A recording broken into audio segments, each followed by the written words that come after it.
Introducing Rabbi Zeff at 10 o'clock sharp on a Wednesday morning as we zip along with Zoom for another week with the Efrat Kollel. Rabbi Zeff's topic, messianism and Mashiach. I believe it's part 10. I think you're right. 10 is one of those numbers. It could be Mashiach is coming. Yeah. Now, and I think this is going to be the last one in this series. Let's do a review of what we discussed last week. Last week, we were introduced to the Kabbalistic understanding of the Messianic era. That's not error, era. And the Kabbalistic understanding of Olam Haba, the world to come. The Kabbalistic understanding of Tchiyat HaMetim, resurrection of the dead. The Kabbalistic understanding of Gan Eden, the Garden of Eden. The Kabbalistic understanding of Gehinnom, Gehenna, right? Heck, right? Hell. So let's just do a quick review of all of those ideas. Can you just define what you mean by the Kabbalistic meaning when you say that? Yeah, well,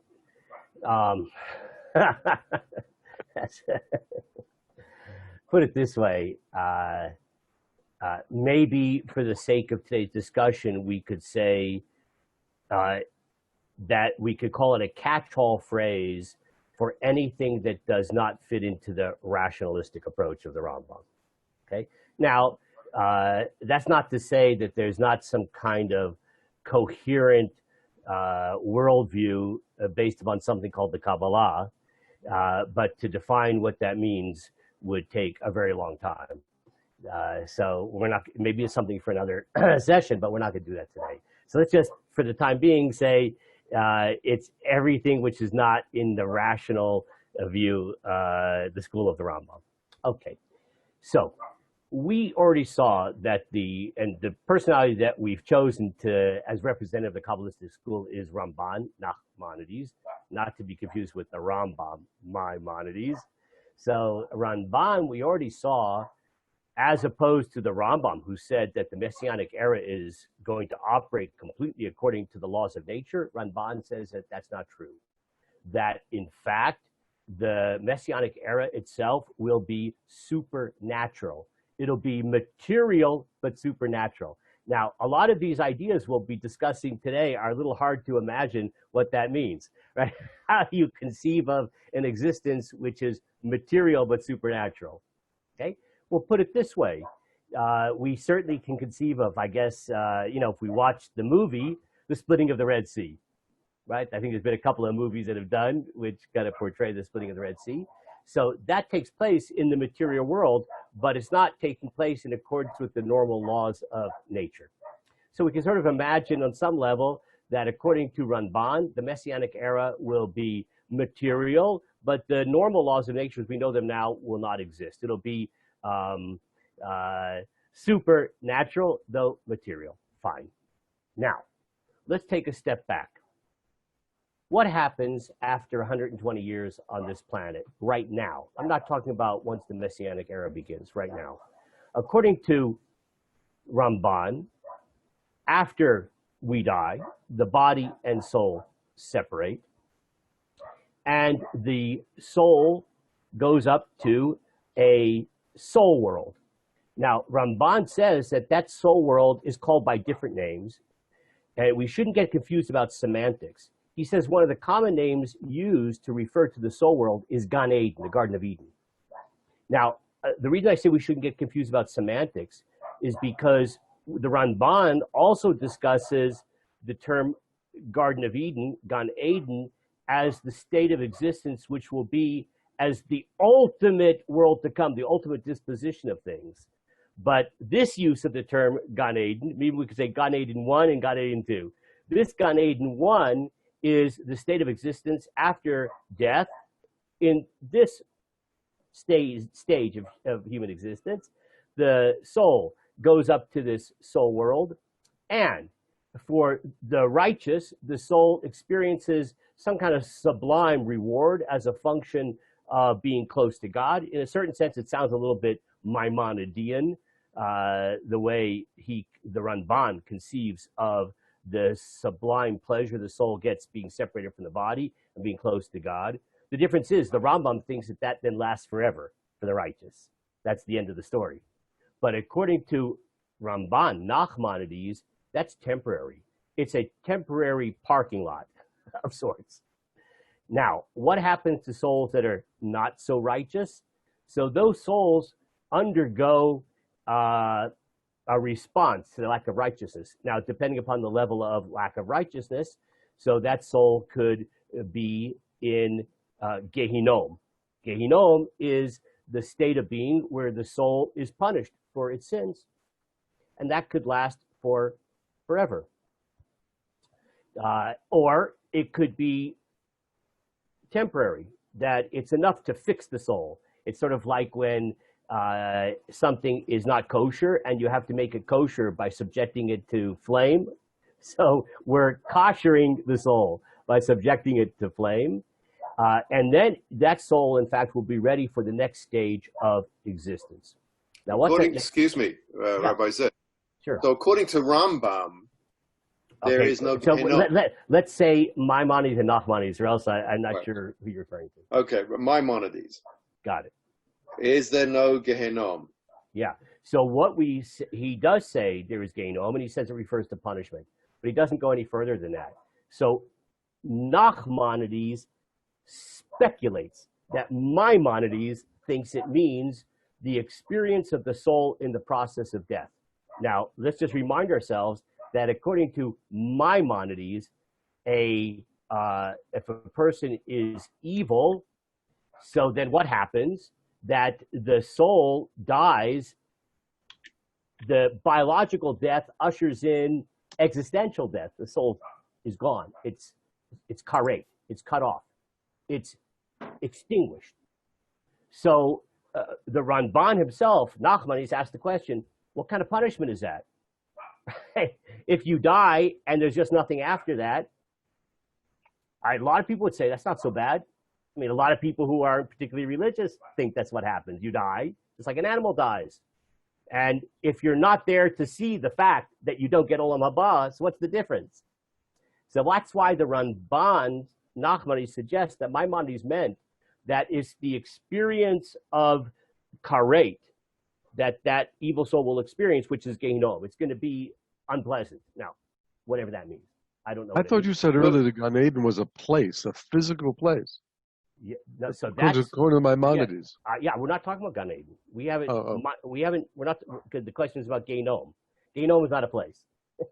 Gehinom, that's what Danny asked about, is according to Nachmanides' understanding of Maimonides, it's the horrible process of extinction that happens to the soul in its way out into oblivion. Okay, so that's Gehinom according to Maimonides. Even though interesting, the Tanakh, Gehinom is a valley of child sacrifice. Yeah, and was a place. Right. So that's why I don't want to get caught up too much in semantics, because these terms are used to mean different things in different contexts. Okay, and of course, maybe if we're doing something, if we were particularly interested in this, we do a PhD on the concept of Gehinom, we might want to discuss how the place called Gehinom, that term then became used to describe, purgatory or hell or something like that. That'd be an interesting discussion, but not for now. Okay, so now to get back to what happens. So the souls of the righteous, they're separated from the body. They go up to the heavenly throne, and they have this sublime experience. And it's temporary. It's a parking lot. The souls of the wicked undergo a process of, if they're completely wicked, eternal Gehinom, eternal punishment. And if they're not that wicked, they get koshered, right, through flame, something like that. Now, here comes the next big stage. Let's go back down to earth. So we got this, soul space up there. It's not up there, right? Whatever it is. Yeah, the righteous are enjoying it. The non-righteous are not enjoying it. Okay, I've been to hotels like that. Okay, so Hotel California. That's good. So now the what's happening down on planet Earth, right? So it's because this state of existence we just described, according to Nachmanides, it exists right now. Anybody who's died already, right now. So their souls are in this thing called Gan Eden, which is this kind of halfway house. The righteous are enjoying it. The non-righteous are not enjoying it. Then the Messianic era is ushered in. During this Messianic era, which is going to be a miraculous transformation of this world, it's physical, right? Except it's going to be supernatural. In that time period, we don't know exactly the how long these things last, but the Messianic era will morph into the world to come. What does that mean?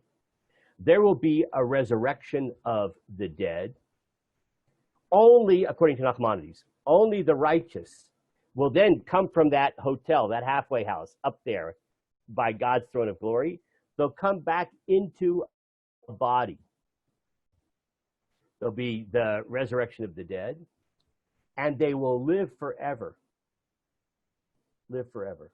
But isn't that a Wait a second. Let me just 2 more sentences, and then we'll open up for questions. And that is Olam Haba. Olam Haba is, according to Nachmanides and all the Kabbalists, an embodied state of existence. That is, not like Maimonides, who said it's a soul which exists in a disembodied state forever, you know, getting a suntan from the divine radiance of God. No, that it's going to be embodied. It's the state of existence after resurrection of the dead, which is going to take place during the Messianic era, and that's going to be Olam Haba, the ultimate stage, and that'll be forever, in which the embodied soul will bask in the radiance of the Shekhinah in an embodied state. And as we saw the Ramban say last week, that, and this is a little hard to imagine, that there will be, that the soul and the body won't be such different things back then. You know, we think of the soul as spiritual and the body as material. In this Olam Haba, the body is going to be material, but it's going to be perfect. It's spiritualized. Let's say you take a look at Danny's body right now. Would you like to flex your muscles a bit, Danny, for us? No. Oh, he's too humble. But it'll be something like Danny's body, you know, a perfect body as a result of massive bike riding all over the land of Israel. And thank you for the tip, by the way. We took the kids to what you recommended. They all enjoyed it. Good. So there'll be a perfect body and be inhabited by a soul. And that will, in fact, interesting enough, according to Nachmanides, the ecstatic pleasure of being in a state of dveikut, of communion with God, in an embodied existence, will be much greater than the ecstatic state when the soul was separate from the body in Gan Eden, in this Garden of Eden state of existence. Okay, now the evil souls, so they won't benefit from the Garden of Eden. They're just going to be roasting in Gehenna forever. Of course, the semi-evil souls, so they will have gone through a process of being koshered through flame, and they will, now that they're in good, the soul's in good shape again, it will then also benefit from resurrection of the dead, and will have that eternal existence in an embodied state, like the righteous.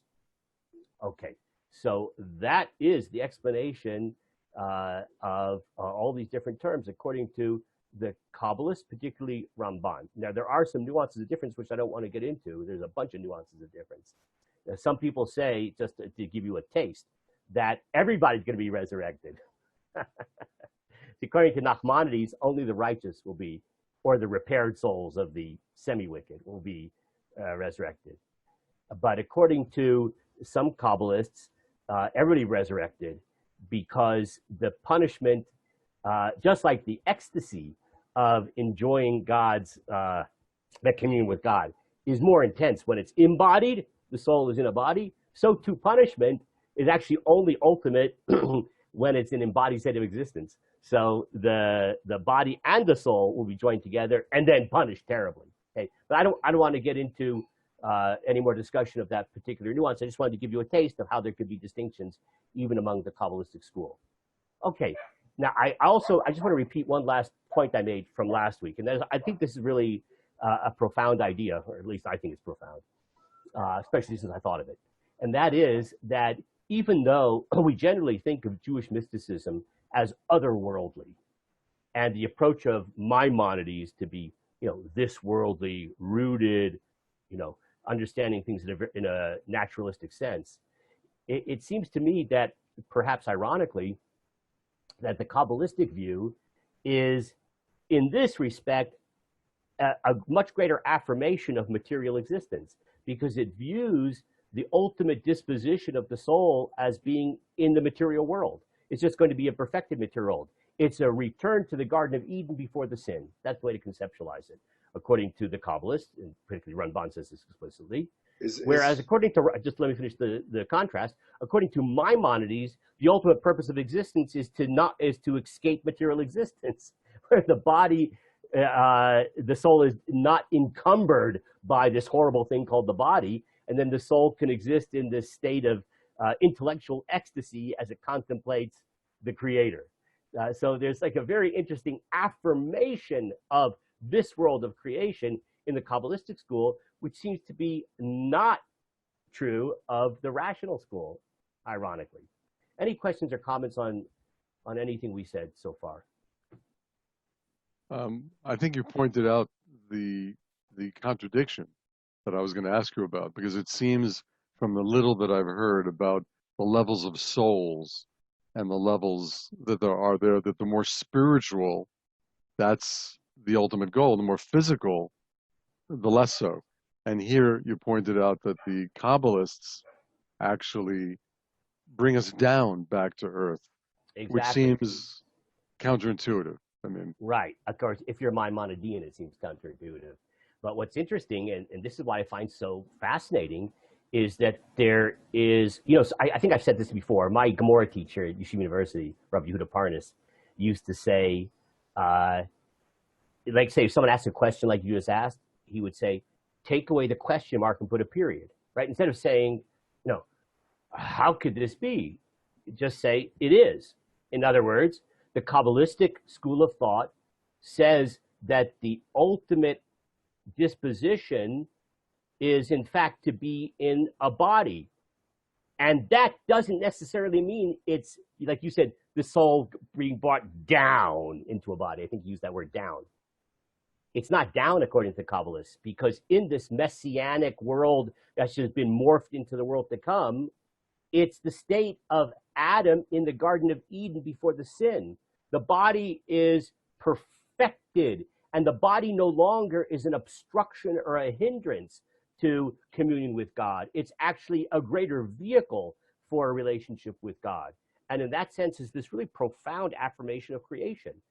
I don't want to get into this too much, but, I don't believe, and I'd be happy if someone would correct me. According to this approach of Maimonides, the rational school, it's very hard to understand what God's intention was in creating in the first place. If the whole goal is to reverse creation and to exist as a disembodied soul, I'm not sure exactly what the whole purpose was of creation. Whereas according to the Kabbalistic school, I very much understand that the goal of creation was the Garden of Eden. That was the first creation. It's just we messed it up.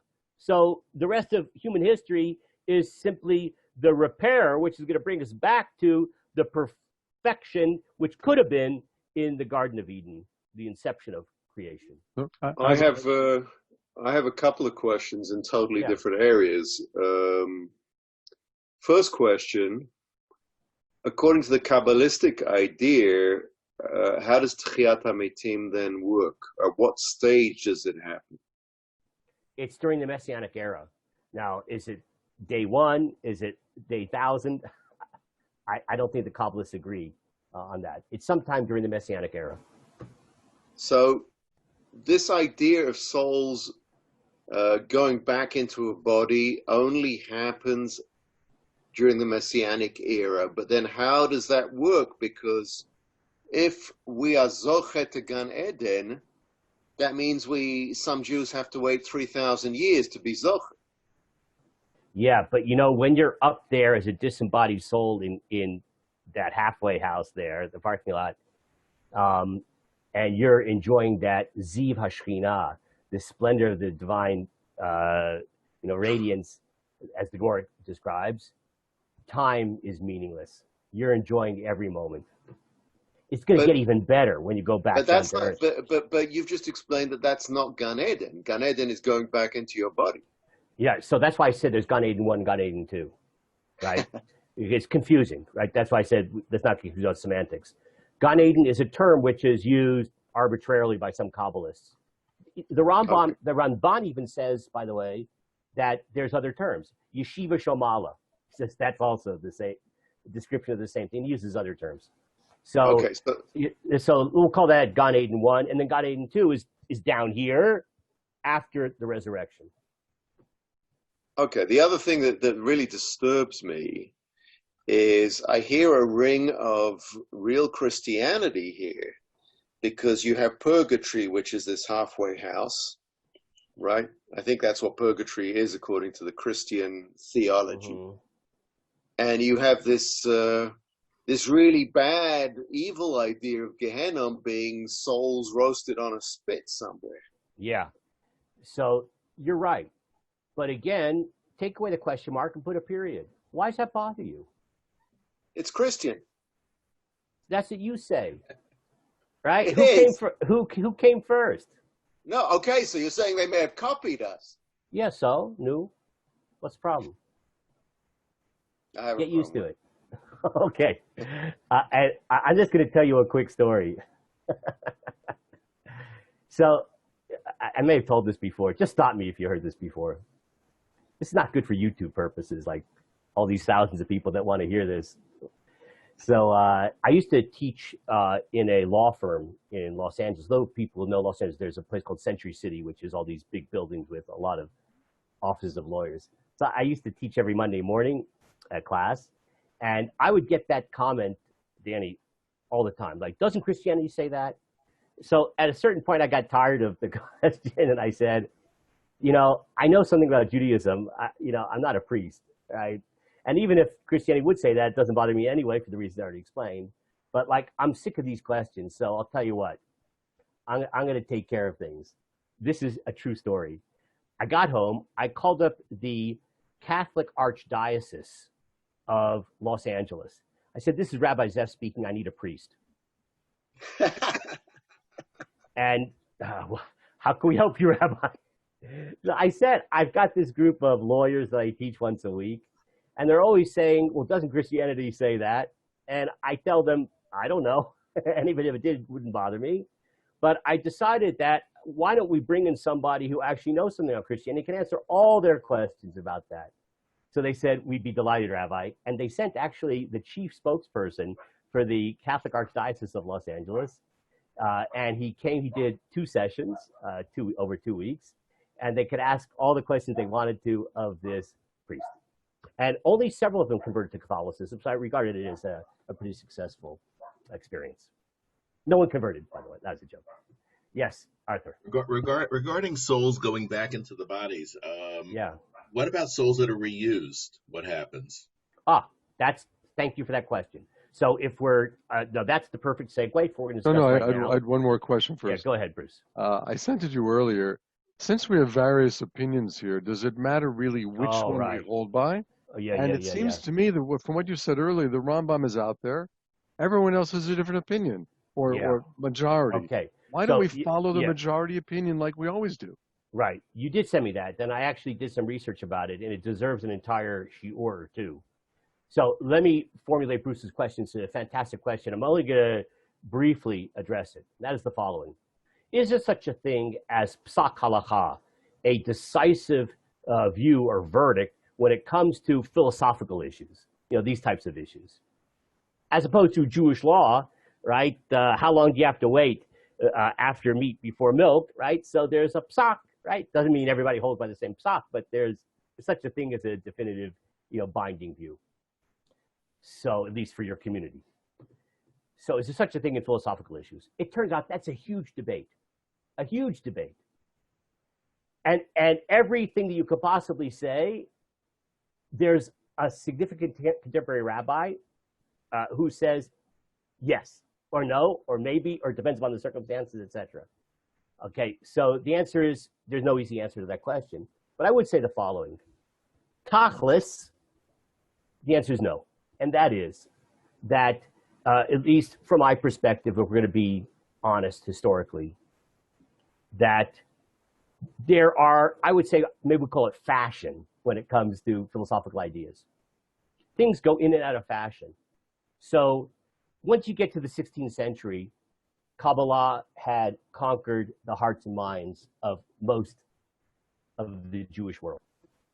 And until the modern period. Now, in the modern period, because of science and technology and more rational thinking, so the Maimonidean view is starting to gain a resurgence in certain circles.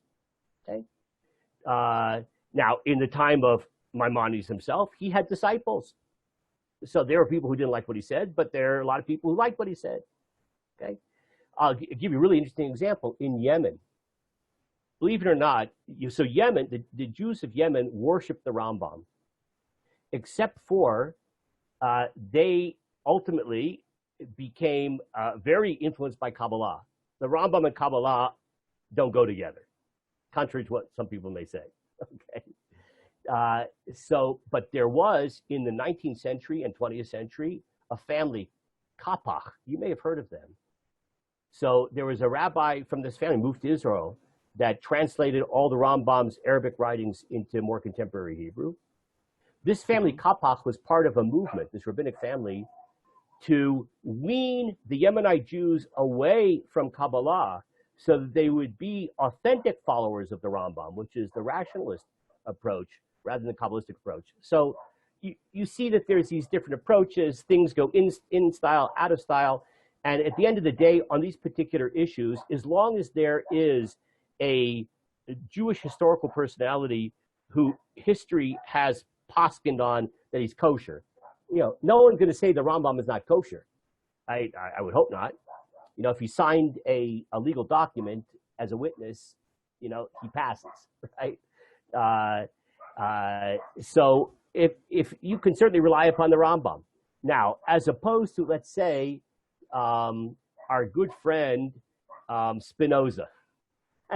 Spinoza was Jewish, but Spinoza's ideas are not Jewish, and Jewish history has poskined on him, and I think he would admit it of himself, that he is outside the framework of any kind of traditional Judaism. So you can't say, well, Spinoza was Jewish, I hold like Spinoza, right? So, but you want to hold like Nachmanides, good. You want to hold like Maimonides, fine, right? But not everybody agrees with what I just said. There are rabbis who say that the fact that the Kabbalistic view has become dominant, that's a psak. That's another way of saying that's how we hold.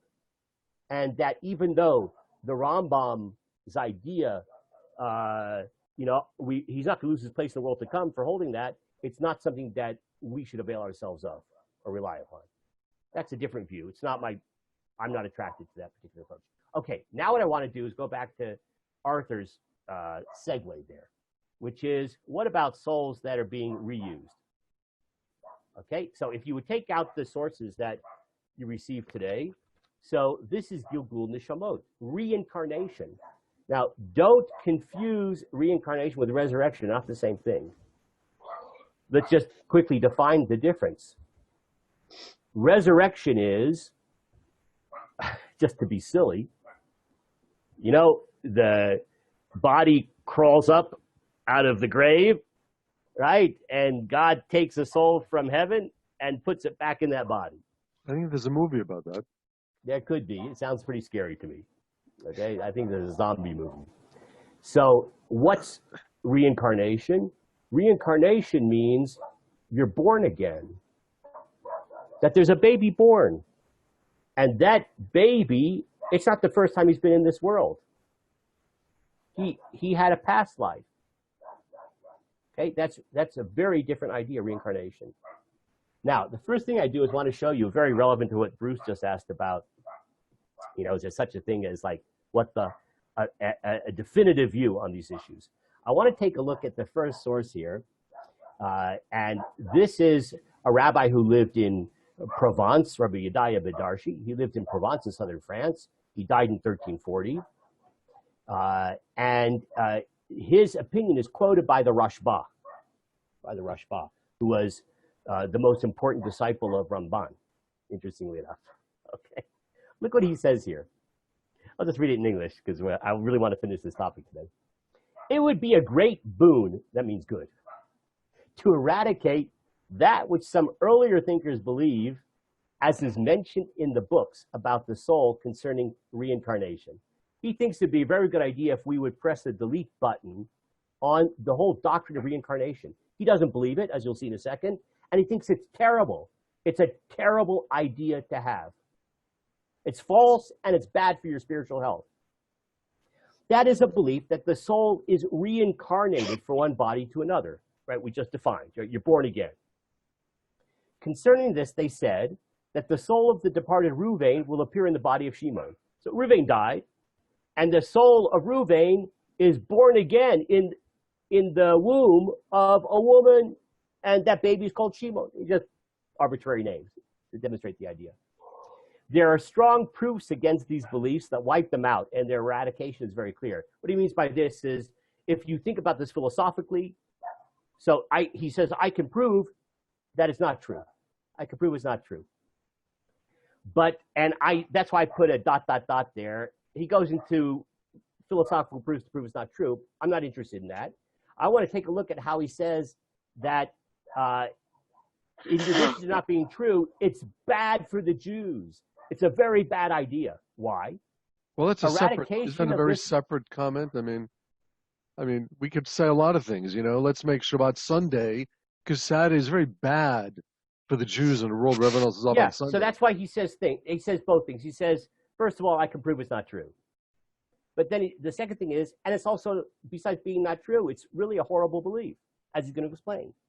Eradication of this belief from our faith will be a further boon, because this belief brings man to be lax in his efforts to serve God. How so? Even at the outset, okay, you're 13 years old, bar mitzvah boy.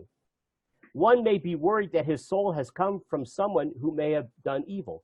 So you're Shimon, and you're thinking, I used to be Reuven in a previous lifetime, and Reuven may have been a horrible person, and he will therefore be punished while having done nothing wrong. I'm Shimon. I'm going to have to bear the sins of Reuven, and I could be the biggest tzaddik, the biggest righteous person in the world. Unfortunately, I have a cross to bear. You'll excuse the expression, because my soul is the soul of Reuven, and Reuven was a horrible person. Okay? So what's going to happen? He may be so obsessed with this as to regard present efforts as futile. That is, why should I even try? I'm a reincarnation of Reuven. Reuven could have been a Rasha.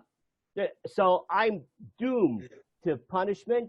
And so therefore, I'm just going to, might as well just have fun. Okay. On the other hand, it works the opposite way too. He may believe that in a previous life, his soul was righteous. So I'm Shimon, and I'm a reincarnation of Reuven. And Reuven was a huge, he was the Lubavitcher Rebbe. He's an incredible tzaddik.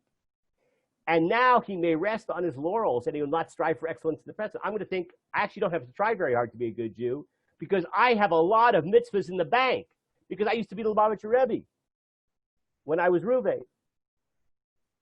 So either way, as they say in the Talmud, mima nafshach, either way you look at it, this is not conducive to spiritual striving, because a person could think, there's nothing I can do to help myself because I'm a reincarnated soul of an evil person, or there's nothing I need to do to help myself because I'm reincarnated soul of a righteous person.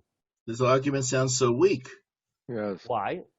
Because you're assuming that whatever Averot or whatever Averot was done while that other person was around, that the punishments for all those Averot or whatever happens when the soul goes back, the soul's repurified. Yeah. So in essence, you're starting with a new, with almost a new soul that has a tafkid at hand to complete. Okay, very good question. The answer, you'll understand as we go on, has to do with what the function of reincarnation is, because you're making a big assumption. You're making an assumption that you're born with a clean slate. It ain't true. And as a matter of fact, the whole reason for reincarnation is to deal with the history of that soul. Right. Okay, and you'll understand that better as we go on. But either way you look at it, it shows that this person doesn't have a Masorah, a Kabbalah, and he's using logical deduction to decide he doesn't like the idea. Well, we could all do that with everything in Judaism if we have no Masorah for it. Yeah. We just So, evaluate. are you talking about Rabbi Yedaya Badarshi? Yeah. Yeah. So that's why he says I can prove it's not true logically. Also, right? He says there is you're right. You know, he doesn't have a definitive Masorah. That's why he starts it by saying, you know, it's something which is discussed in the books, right? He doesn't regard those as a compelling and definitive Masorah. It's just some ideas that some Jews have. I mean, don't we have black and white have Yibum, where it says black and white? I mean, yeah, but you're making a big assumption about Yibum, and we'll discuss that later. But you're making a huge assumption. If you would ask the Rambam about what's going on in Yibum, he would not give you an explanation that has anything to do with reincarnation. Okay. Now, by the way, it goes without saying, though I'll say it, Maimonides did not believe in reincarnation, though he did absolutely believe in resurrection. Okay. Furthermore, this belief contradicts one of the fundamental foundations of our faith, which is the resurrection of the dead. So now, he's very much of a Maimonidean, right? He says that, yeah, resurrection, yes. Reincarnation, no. But if you believe in reincarnation, it's going to harm your belief in resurrection, which really is an article of faith. Why? So he says the following. For if among 2 or 3 bodies, there's only one soul. So I have been Reuben, Shimon, and Levi. Right? I've been around a few different times. Okay? Now, wait a second. Then there's going to be resurrection of the dead. Well, which soul am I going to go back, or which body is my soul going to go back into? Because I've been Reuben, Shimon, and Levi.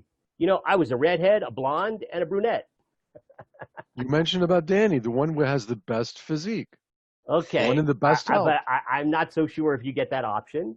But, you know, he's just saying, like, it sort of seems to contradict and undermine our confidence in the real doctrine that we should believe in, which is the resurrection of the dead.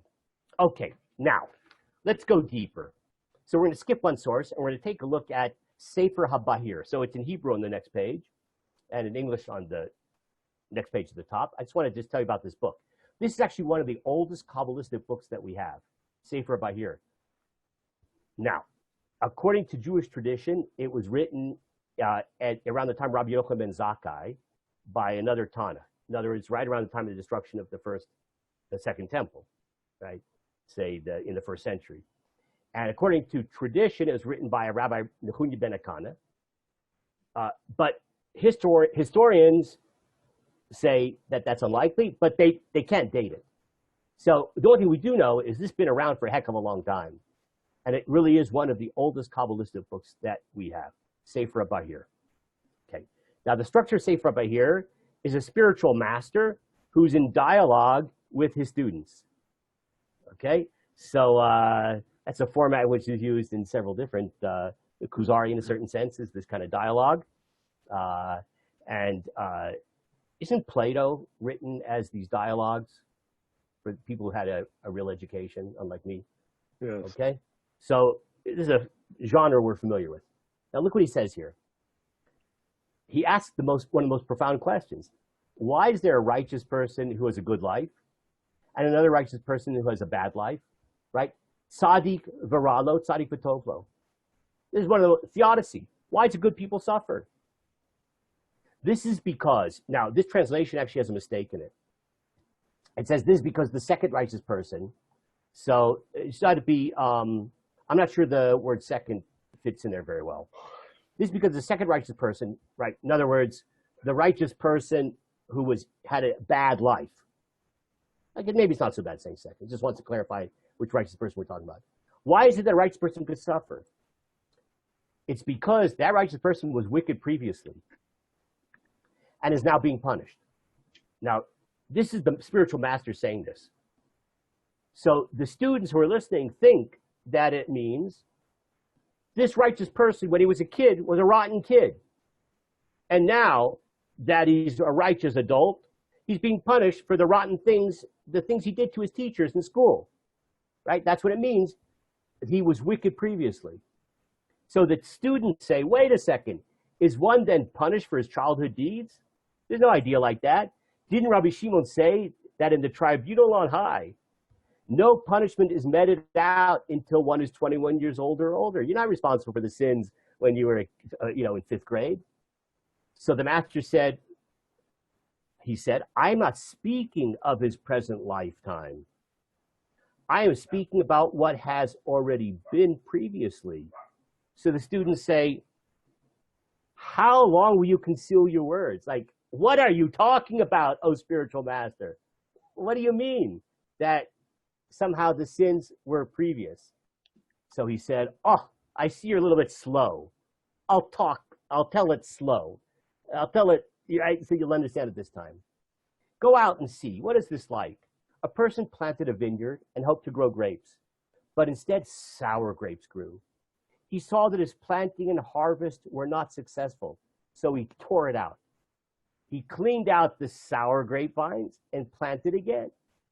When he saw that this time the planting was also not successful, he tore it up and planted again. So the students said, how many times is it going to go on that you rip up the plants and replant them?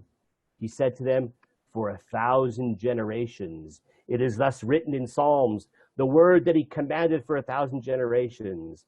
It is in relation to this that they said, Lackey were 274 generations, the one blessed BC planted in them in each generation. Ignore that last sentence. So what is the spiritual master saying here in Zeff Rabbi here? It's very clear. He's saying the reason that you can see a righteous person who suffers in this world is because their soul is bearing the burden of the sins of a previous incarnation, Arthur. Right? You're not born with a clean slate. But why not say that the reincarnation is so the soul can perfect itself, irrespective of the good, bad? That's all very judgmental. But each reincarnation, maybe this is an Eastern idea, it's to elevate the soul so that ultimately the soul gets the ultimate reward. And in each life that we have on this planet, that's the purpose of the reincarnation, to get closer to God ultimately. That's exactly right, except for you missed one detail. How does the soul improve in each incarnation? Part of that improvement is suffering. This is a very traditional Jewish idea. It's not a happy idea, but the Yisurim, affliction, is necessary sometimes in order to cleanse the soul. I like to compare it to a cholent pot that you have to clean on Motzei Shabbat, right? This is a nightmare, right? It's been just baking there for 26 hours. And, it requires some steel wool and a lot of elbow grease to clean that cholent pot. The soul's the same thing. It requires steel wool and elbow grease. It's not pretty. Like Danny said earlier, though, that's this, I don't know if Christianity, I know you're saying it's not the case, but let's say in a prior life, the guy did not keep kosher. Yeah. That's all that he did wrong. So this life, he won't eat cheeseburgers. So big Yisurim, yes, but okay.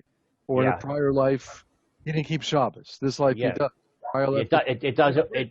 I understand that would be convenient, but it's not the way it works because there's a stain. There's a stain. I'm speaking as a Kabbalist right now. There's a stain on the soul. It's not enough just to say, I'll be a good boy from now on. Well, that's wonderful, and I hope that's true. But that doesn't address the stain on the cholent pot, right, on the soul. It needs to be scrubbed. And the scrubbing is done through Yisurim, through affliction. If he's the only Tana, if he is indeed a Tana, if he's the only one that comes up with this idea, that also says something. Yeah, no, this is not the only source that exists for this idea. There are other sources that exist too. I just wanted to quote something that's remarkable and clear and famous, etc. There are other sources too. Okay, so any questions or comments before we move on to the next source? Okay, the next source and almost last source is what Bruce alluded to before, and that is the notion of Levirate marriage. Okay, Yibum, right? So if you have a man and he died without children, So his brother is supposed to marry his widow, and the child born of that union, the Torah says, will be called by the name of the deceased brother. Okay, let's teach in the Torah, and then we're going to take a look at how a board-certified Kabbalist interprets this passage.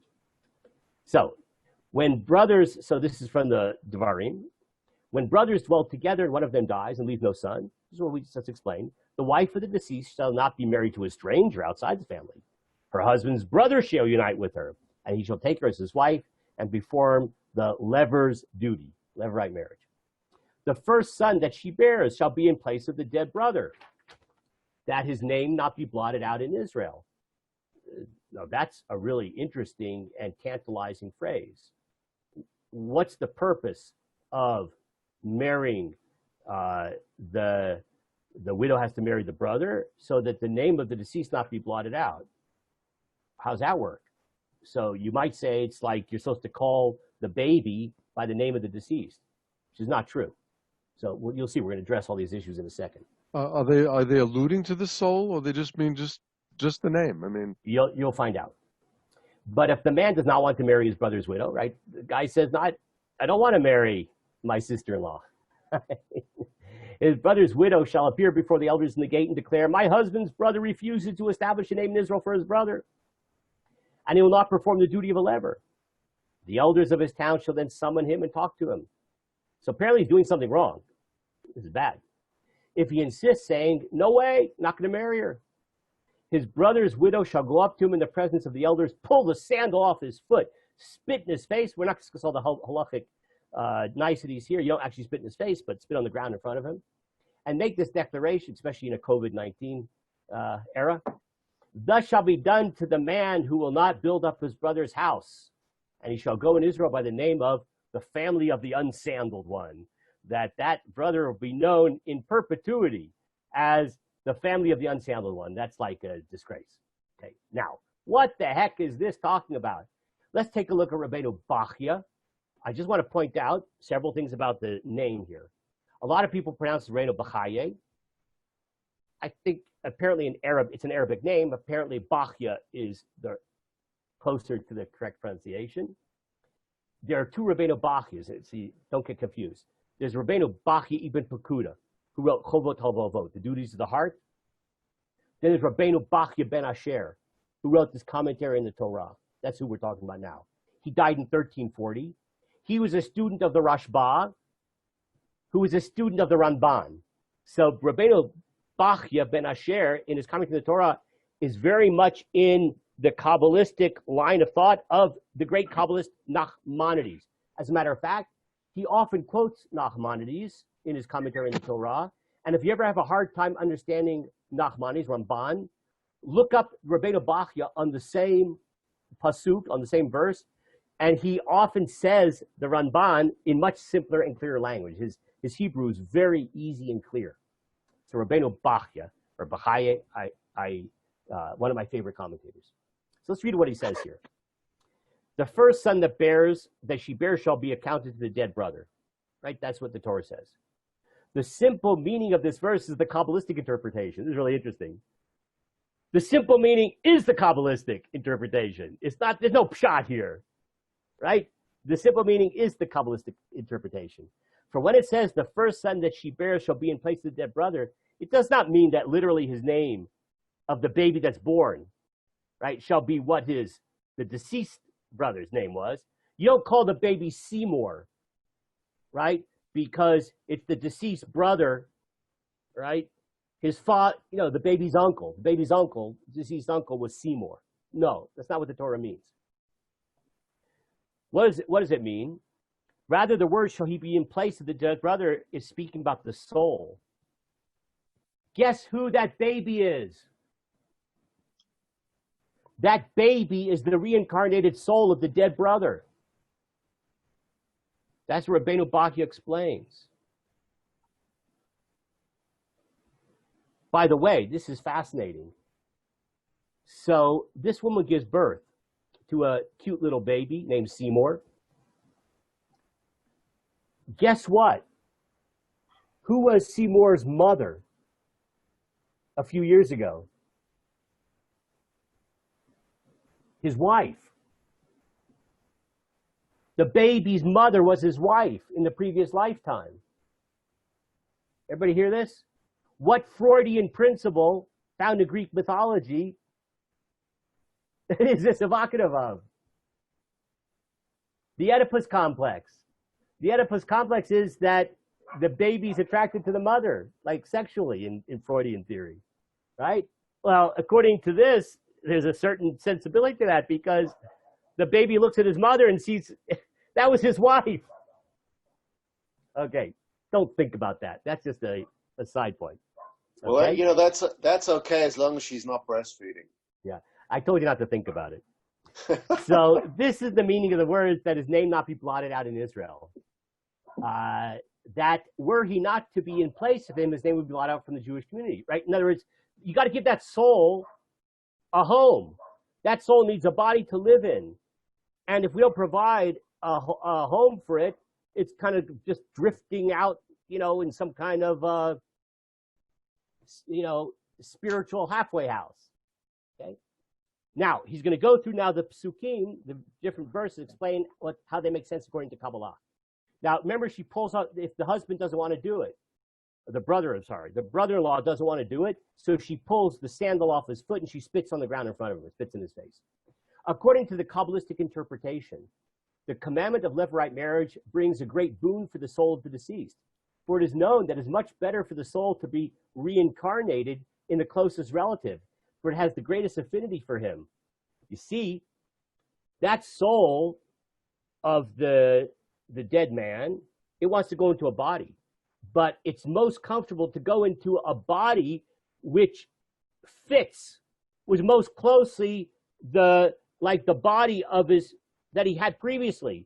Well, if you have a brother, brothers have the same DNA or, you know, similar DNA. So that's why the soul, it'll be a easier and more comfortable transition for the soul of the dead man to inhabit a body, right, which is going to have affinity. And therefore, that's why the widow marries the brother, because it'll be a more comfortable housing for the soul of the deceased. That is why our rabbis explained on the words, when brothers shall dwell together, that the law does not apply to a brother who is not in the world of the other one, meaning did not live at the same time. Let's say you have a situation, two brothers, but the older one died before the younger one was born. There's no levirate marriage there. Why? In such a case, there's no obligation to levirate marriage because he never knew him and he had no connection with him. So it's not just a matter of biology of DNA. Since they had no relationship with each other, two brothers, there's not going to be a sufficient familiarity between the two brothers, because they didn't live in the same time, that the soul will feel comfortable in that new body because there wasn't that familiarity. That's how he explains it. Do you know why, if that brother had a son who died, so now he doesn't have a son, there is no levirate marriage? Yeah. So I'm not 100% sure. That's a good question. I can speculate, but I want to finish this. Okay? In such a case, there's no obligation. The reason for the shoe removal ceremony, what's the idea of taking off the shoe? As the verse says, pull the sandal off his foot, is that when the obligated brother does not wish to perform the levirate marriage, is considered an attitude of cruelty, for he does not wish a boon for the soul to his brother. He's not providing a proper housing for the soul of his dead brother. It is therefore fitting that she shall pull his shoe off. It's a sign of the fact that he's removing himself. The shoe is removed. He's removing himself from brotherly responsibility. That's why the Torah used the word chalitza, removing. He has removed himself from brotherly responsibility. Now, why is it's called na'alo, his shoe, na'al? You know what na'al means? To lock. It is because he is locking the door in the face of the soul of his deceased brother. He's locking him out from having a suitable body to be reincarnated in by refusing to perform this particular mitzvah. Okay?